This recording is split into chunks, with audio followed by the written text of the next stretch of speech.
Hello dear students, welcome back to my class. Next topic of class 6 NCERT book Maths chapter 3 Playing with Numbers. इसका कर रहे हैं introduction का part. तो जैसे कि आपको पता है कि हमारे चैनल पे क्लास 6 का मैथ्स चल रहा है। चैप्टर 1 एंड 2 जो है हमारे चैनल पे कंप्लीट हो चुका है। अब चैप्टर 3 करें हम। तो इसका जो इंट्रोडक्शन का टॉपिक है इसमें करेंगे सबसे पहले हम कवर फैक्टर्स एंड मल्टीपल्स। तो फैक्टर्स एंड मल्टीपल्स क्या होते हैं? जो फैक्टर होता है वो क्या होता है? एग्जैक्ट डिवाइजर होता है उस नंबर का। ठीक है। Now a factor of a number is an exact divisor of that number. जो फैक्टर होता है वो उस नंबर का एग्जैक्ट डिवाइजर होता है। फॉर एग्जाम्पल, जैसे कि हमारे पास एग्जाम्पल है 35। ठीक है, यहाँ पे मैंने 35 लिखा। मुझे पता है कि 35 के मेरे पास अगर फैक्टर्स आएंगे तो वो आएंगे 5 एंड 7। ये हैं इसके फैक्टर्स। ठीक है, ये 5 है और ये जो 7 है ये किसके फैक्टर्स हैं? 35 के। तो अब मुझे इसमें क्या पता चलेगा कि ये जो दोनों फैक्टर्स हैं जब मैं 35 को इनके साथ डिवाइड करूंगी तो ये एग्जैक्टली मीन्स पूरे पूरे डिवाइड हो जाएंगे। 35 को जब मैंने 5 के साथ डिवाइड किया तो मेरे पास क्या आया? 7। ये पूरा डिवाइड हो गया। और सेम ऐसे अगर मैंने 35 को 7 के साथ डिवाइड किया तो मेरे पास कितना आ गया? 5। मीन्स कि ये जो फैक्टर्स होते हैं वो उस नंबर के क्या होते हैं? एग्जैक्ट डिवाइजर होते हैं। इसके बाद इनसे डिवाइड करने के बाद कोई भी रिमाइंडर नहीं बचता।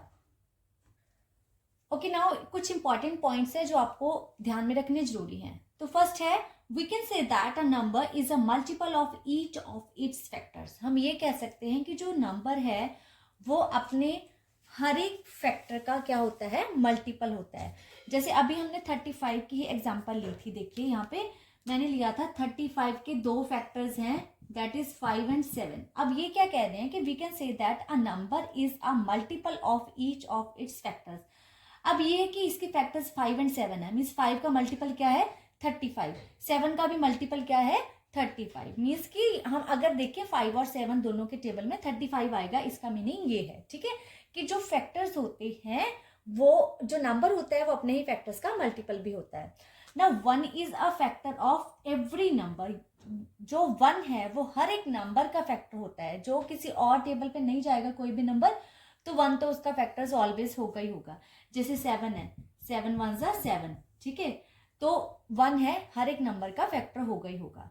Every number is a factor of itself. हर एक नंबर है जो अपना भी एक फैक्टर होता है। ठीक है, यहाँ पे अगर यही एग्जांपल देख लें तो ये नंबर 7 1 जा 7 है। 7 के 2 फैक्टर्स बने 7 एंड 1। तो ये जो 7 है वो 7 का भी क्या है? एक फैक्टर है। ठीक है,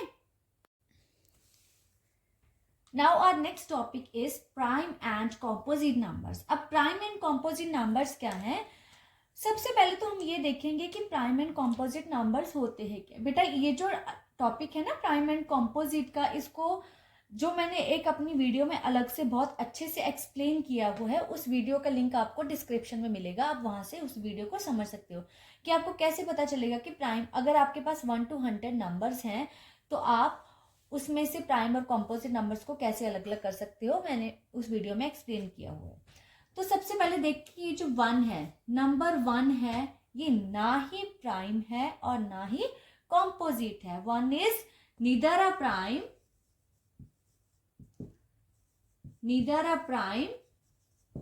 नॉर अ कंपोजिट। ठीक है, जो नंबर 1 है वो ना ही प्राइम है और ना ही कंपोजिट है। क्योंकि ये जो क्वेश्चन है ये 1 मार्क्स के आपके एग्जाम्स में आते हैं। ऐसे क्वेश्चन ये आपके लिए समझने जरूरी है। उसके बाद प्राइम नंबर्स होते क्या हैं? जो प्राइम नंबर्स होते हैं वो सबसे पहले कहाँ से स्टार्ट होते हैं? 2 से। तो 2 है सबसे छोटा प्राइम नंबर। ठीक है, 2 के बाद 3 5 7 13 17 19 23 एंड सो ऑन। इसमें क्या है कि ये जो नंबर्स होते हैं ये या तो सिर्फ अपने टेबल पे डिवाइड होंगे या 1 पे। मीन्स कि आप ये भी कह सकते हो कि जो नंबर सिर्फ अपने टेबल पे, अपने ही टेबल पे डिवाइड हो रहा है वो होते हैं प्राइम नंबर्स। ठीक है, जिसमें सिर्फ अपना नंबर और 1 फैक्टर होंगे वो होते हैं प्राइम नंबर्स। जैसे कि ये जो 23 है, 23 1 जा 23, या तो ये 23 पे डिवाइड होगा या फिर 1 पे, तो ये क्या हुआ? Prime number. मीन्स कि जो अपने ही टेबल पे डिवाइड हो रहा हो या फिर 1 पे, और किसी और नंबर पे जो नंबर डिवाइड नहीं हो रहा है वो है प्राइम नंबर। अब है कॉम्पोजिट नंबर। कॉम्पोजिट नंबर क्या होता है? नंबर्स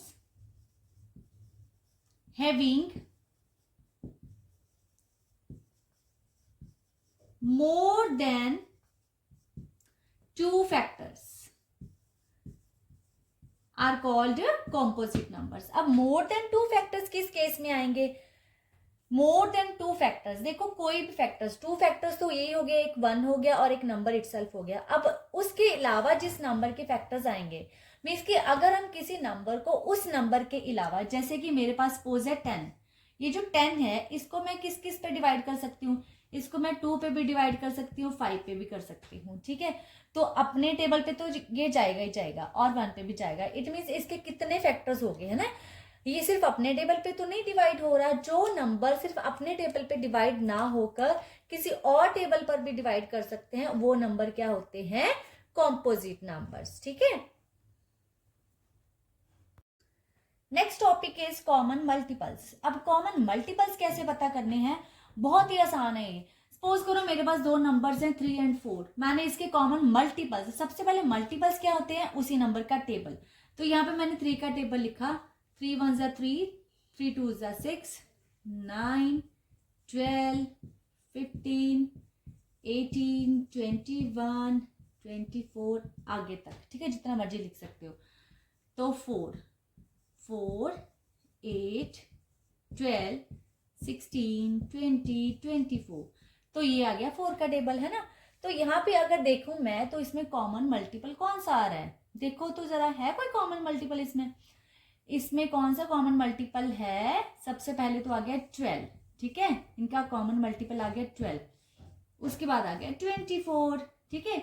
अगर आपको आगे भी चाहिए तो आप इस टेबल को आगे लिख सकते हो, जितने मर्जी आप इसमें कॉमन मल्टीपल्स फाइंड कर सकते हो, लेकिन आपको टेबल आगे आगे लिखना पड़ेगा, ठीक है। तो अब आपको पता चल गया कि जब भी कॉमन मल्टीपल्स का क्वेश्चन आएगा, अगर आपके पास 2 नंबर्स हैं, 3 नंबर्स हैं, जितने भी नंबर्स हैं उसका टेबल लिखो। और जब तक अगर उन्होंने 2 कॉमन फैक्टर्स पूछे हैं, सपोज करो यहाँ तक आपके पास 2 कॉमन फैक्टर्स नहीं आए, तो टेबल को आगे लिखो, फिर आपके पास आ जाएंगे 2 कॉमन फैक्टर्स, ठीक है। Now next topic is prime factorization. अब आपने किसी भी नंबर की प्राइम फैक्टराइजेशन करनी है, सपोज करो मेरे पास है 120, तो 120 की प्राइम फैक्टराइजेशन है जो हम किसी भी मेथड से कर सकते हैं। एक तो ये मेथड हो गया आपका डिवीजन मेथड, और इस साइड जो हमने नंबर्स लेने हैं वो ऑलवेज क्या होने चाहिए? Prime numbers. क्या होने चाहिए? Prime numbers. 2 पे 60 आ गया, फिर 2 पे लिया 30 आ गया, फिर 2 पे लिया 15 आ गया। अब 15 2 के टेबल पे नहीं जाएगा तो 3 पे जाएगा, 3 5 जा 15, 5 1 जा 5। तो ये जो सारी हो गई, ये 120 की क्या हो गई? प्राइम फैक्टराइजेशन, ठीक है। इसको अब आप फैक्टर ट्री से भी कर सकते हो, ये है फैक्टर ट्री मेथड, ऐसे, ठीक है। 2 पे गया सबसे पहले, कितना आ गया? 60 आ गया। अब 60 के फिर से आगे फैक्टर्स बन गए, कितना आ गया? 30, ठीक है। अब 30 के फिर से आगे फैक्टर्स बन गए, ये आ गया। और अब 15 के फिर से बन जाएंगे, तो क्या आ जाएगा? 15 के फैक्टर्स बनेंगे तो 3 और 5 आ जाएगा, ठीक है। लग गया आपको समझ? अब तो ऐसे होती है प्राइम फैक्टराइजेशन। ये है डिवीजन मेथड और ये है factor tree method. Now next topic is HCF। अब आपके पास चाहे 2 नंबर्स हैं चाहे 3 नंबर्स हैं, तो आपने उसका HCF कैसे पता करना है? सपोज करो मेरे पास 2 नंबर्स है 12 एंड 16, तो सबसे पहले मैं 12 के फैक्टर्स करूंगी। 2 6 है 12, तो ये गया फिर से 2 पे, 2 3 जा 6, ठीक है।